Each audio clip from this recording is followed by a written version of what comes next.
The voice of sharing. Durian ASEAN.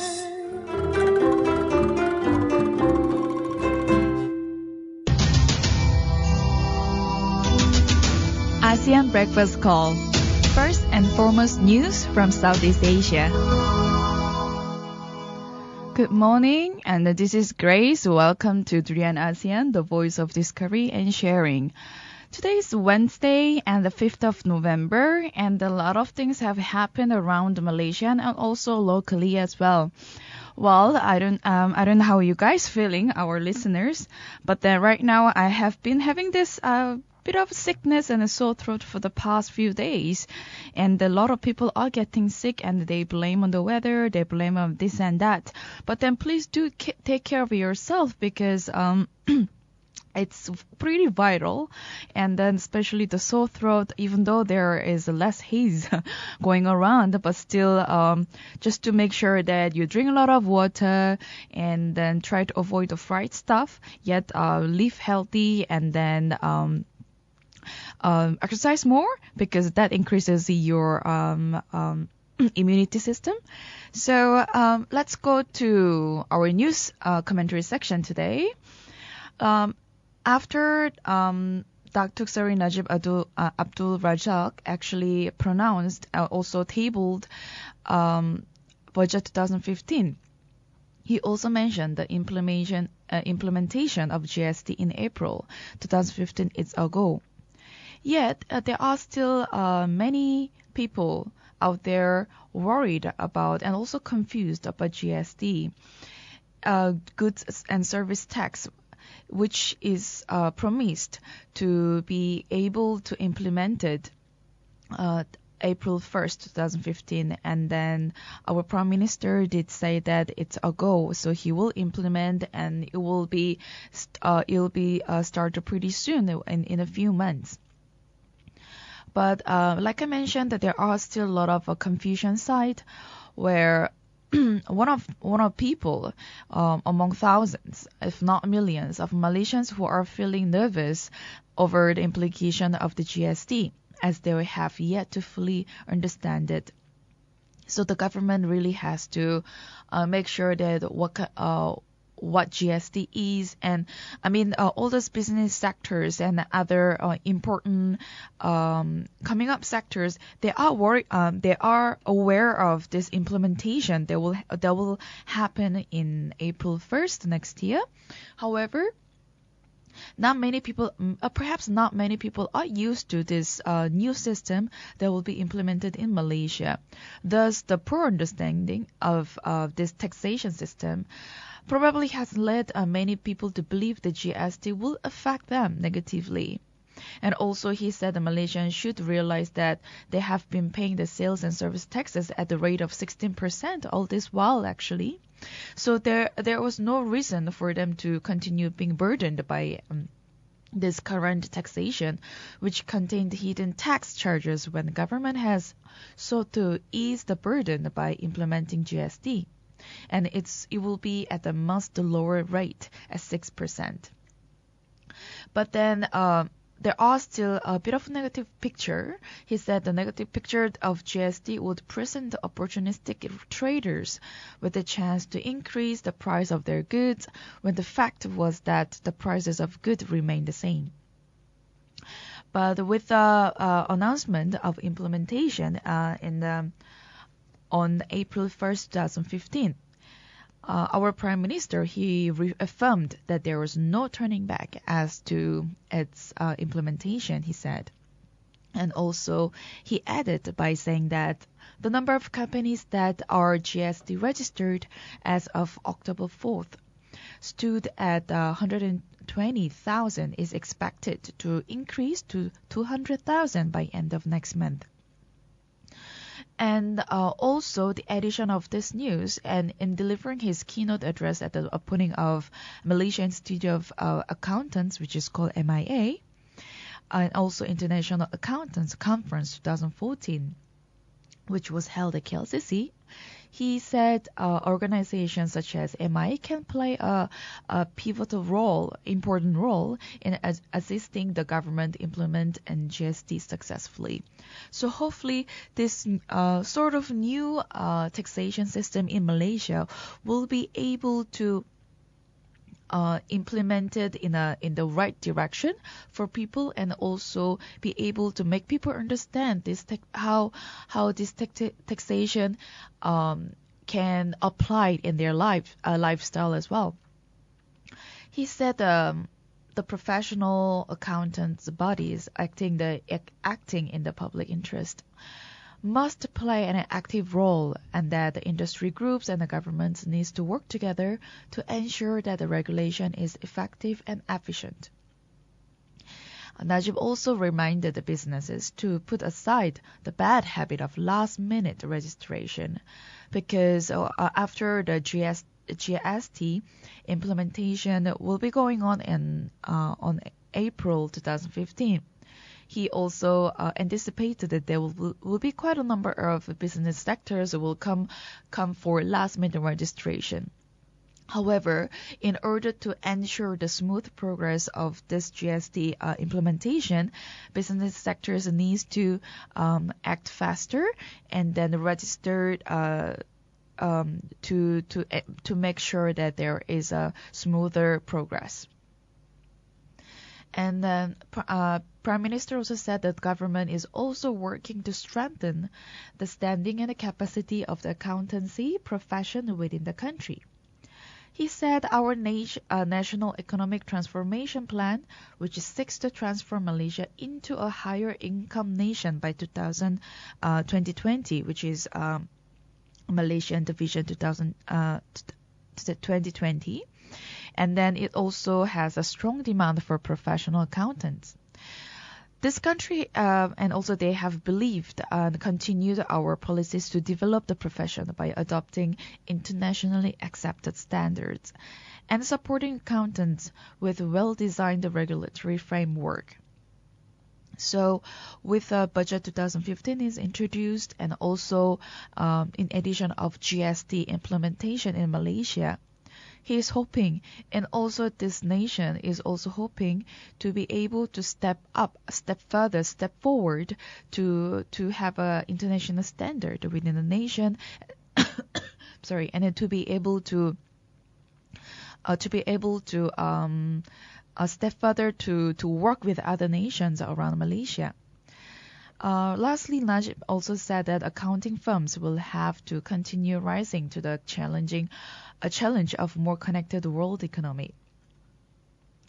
Although many people are still worried about this GST implementation, with this announcement of confirmation on the implementation of GST, will be able to make people understand further, and also how the government has to actively give up the thorough and consistent explanation on the benefit of GST on people, including offset packages provided. It is pretty clear after the new taxation system has introduced. The ongoing government challenge is now to clear the confusion on GST that has been going on in the people's mind, even among the community leaders. So it is believed that once the people have a clearer picture of the GST, they will understand how it will benefit them, and also will be able to spot those who seek to profit from it and also call them out. Our online radio station, Rian ASEAN, we have been sharing lots of post budget 2015, as well as we talked a lot of opinions, and they share a lot of thoughts about GST implementation. So don't forget to go back to our old segment and just to check out, because we have invited a few speakers from industries. So please check out what are the benefits that we can get, and what are the prospects that we can expect from this new taxation system. So move on to our neighbor country, which is about Thailand. Thai student jailed for 30 months for defaming a monarchy. So this 24-year-old student was jailed on Tuesday, which is just yesterday, for 2.5 years for defaming Thailand's monarchy. And then it's after the May coup, the militant group has come into the picture in this nation. This 24-year-old student was jailed, and then let's see what exactly happened. Thailand is actually revered King Bhumibol Abdul Yadej, 86, is protected by tough royal defamation rules under which anyone convicted of insulting the king and queen and anybody who's related to this royal blood will be face up to 15 years in prison on each count. So in this case, this student called Akradej had been in custody since his arrest in June after pleading guilty to posting a Facebook message under the this insulting the monarchy. This doesn't sound so new to our country in Malaysia, since we had a lot of sedition act being implemented on even the citizens when we people have posted things about their opinions on Facebook or other social media. And we have a very popular cases that were going around in the past few months. So Thailand has also announced that one of the students, he is now arrested under this for insulting the monarchy itself. He was convicted of one count of breaching section 112, of the Criminal Code of feared royal defamation law, as well as another charge under the Computer Crimes Act, because he posted something which gave insult to the monarchy. The judge initially handed him a 5-year jail term, but then they actually halved because of his confession. And then this seriousness of crime meant he was jailed immediately. So that this right group have noted a spike in this conviction and the prosecutions since the army toppled the election government in May. So it has become stricter, and then the government is actually started to monitor those who are against the system, the new militant system in Thailand. And of course, critics of law says it kind of stifles free speech. It kind of blocks the free speech, what it means. And also it's increasingly being used by the army as a political weapon against the anti-coup elements, including supporters of the former government. Since the grabbing power junta leader Prayut Chan-o-cha has repeatedly vowed to crack down on anyone who insults the monarchy, and also which attracts the deep loyalty among the military and the royalist Bangkok-based establishment. So he also has actually warned the people about this before. And so last week, this student, Patiwat Sarayaim, he's 23, and also his activist, they were both denied bail after being charged with this post that have posted on the Facebook. This performance at the commemoration of a pro-democracy students' uprising. And also before that, there's also another case of a 67-year-old man. He was charged with insulting the monarchy by scribbling anti-royal comments on the wall of a public toilet. So those kind of small cases, or even we can consider these are our minor cases. However, they are still charged under sort of in the Malaysian version of Sedition Act in Thailand. And to add on, in another recent case, the taxi driver was jailed for 2.5 years after his passenger, who's actually a university lecturer, who recorded their conversation on a mobile phone, accused him of expressing anti-royal views. So the junta says it was prodded into a coup by a month of violence linked to protests against the government elected under England Shinawatra. So this case, it is believed that more cases will come up, as there are still a lot of people who has not really been trusting the government itself after the change in the May. But then the government really needs to step forward to be able to earn the trust from people. Otherwise, this kind of cases, insulting or posting negative stuff of the government, will still come along, as the government, the militant government, is quite forceful towards the people. Okay, the next news, which is quite nearby Thailand, is Philippines. This Philippines, the news is about Mindanao farmers ready for the ASEAN integration. Okay, when you look at the ASEAN and beyond, the Philippines is already well positioned, but we have to unite around the AEC game plan. The government has a role, but then private sector is the key. It was said by Adrian, who is the Department of Trade and Industry. In his keynote, he actually said that during the conference.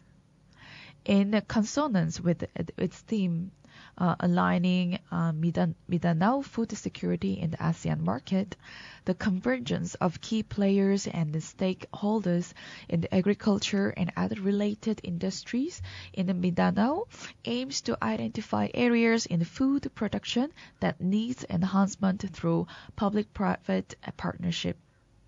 This will definitely seem to boost the competitiveness of agriculture sector and also make the country, Philippines, be at the par with its neighbors in ASEAN regions like Malaysia, Indonesia, and also other countries like the potential countries such as Myanmar on the onset of implementation of ASEAN economic integration. Sorry. And also the event also serves as a venue for food producers and other stakeholders to explore for more available financial windows and to share their best practices in their respective fields and in turn learn from each other and then replicate them. So definitely Philippines has to set the par to also the standard to implement for the ASEAN economic integration. And however, meanwhile, Dr. Ronaldo, Executive Director of Center for Food and Agriculture Business of the University of Asia and also Pacific, he revealed that among potential export champion commodities, the country is already competitive on, for example, pineapple and Cavendish banana as to productivity, cost quality, and supply reliability and then branding. He also stressed that in order to maximize the country's export potentials with commodities such as cacao, coffee, and banana, corn, coconut, palm oil, and the rubber, all stakeholders must collaborate in order to fill the competitiveness gap. And Philippines should be addressed and through private sectors driven initiatives, but in accordance with the roadmaps crafted by the government. So definitely Philippines is looking into ASEAN integration to improve a few industries in the nation, such as now this one is focused on more on the agriculture side. So within its 6-year implementation, this will allocate around billions for infrastructure development in Mindanao cluster. This will also include farm-to-market roads to facilities, and also the budget is the biggest compared to the other clusters in the country. Now moving on to Indonesia, there is this new law to support Indonesia's Islamic insurance market. So Indonesia's Islamic insurance market will be reshaped over the next decade by a new law that requires conventional firms to spin off their Sharia compliance units while encouraging more foreign investors to enter the market. So the Indonesia is looking into Islamic insurance industry right now. This market in Indonesia, it's actually the South Asia's largest economy, is dominated by the so-called windows, which enable firms to offer Sharia compliant and conventional products side by side. And also at present, Indonesia is one of the few markets where the practice is still allowed. So this new law, which came in the force in the past few months, requires the insurers to spin off their windows within 10 years.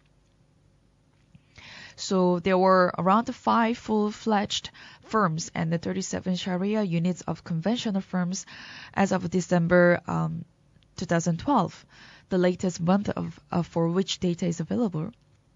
These combined assets were worth around 13.1 trillion rupiah, and at the same time, data from the regulators show that representing 2.3% of total insurance company assets. Well, with relatively low insurance penetration rates, the potential for the sector remains very large, and it could still attract more foreigners players. And also, according to Kiswati Soryoko, who is the chief of Sharia and Cooperative Communication and Alliance Indonesia, he said, "We are pretty confident that with the existing operational infrastructure, we will be ready when it is time to spin off." So this law maintains around 80% limits to foreign ownership, which will keep the market open to new players while closing some loopholes that allow the foreign firms to have full control of their operations. So while this new law will be spurring the Indonesia market, it's also got a few competitions going on. Most firms are likely to meet the spin-off requirements as late as possible, and then they will first expand these Sharia units to ensure that they are big enough to be spun off easily. And these larger firms are more likely to initiate the spin-offs, assuming that their Sharia units have a greater potential to be self-sustaining. With that, the rules are expected to spur consolidation among conventional firms. Although Indonesia Financial Services Authority is unlikely to seek merge among Takapul units because of many lack full-fledged operations. Since mergers tend to lead efficiencies and worker layoffs, they have to actually prefer to support the diverse rather than the merger. So the Indonesian government really needs to plan to help set up the new reinsurance firms and merge various state-owned reinsurance activities and also provide incentives to pool these certain risks. So this is for the end of our news commentary session. Please do download our TuneIn app and look for Durian ASEAN. And do leave us the feedback and our social media such as Facebook and YouTube. So we'll come back with a blast from the grassroots soon. Thank you.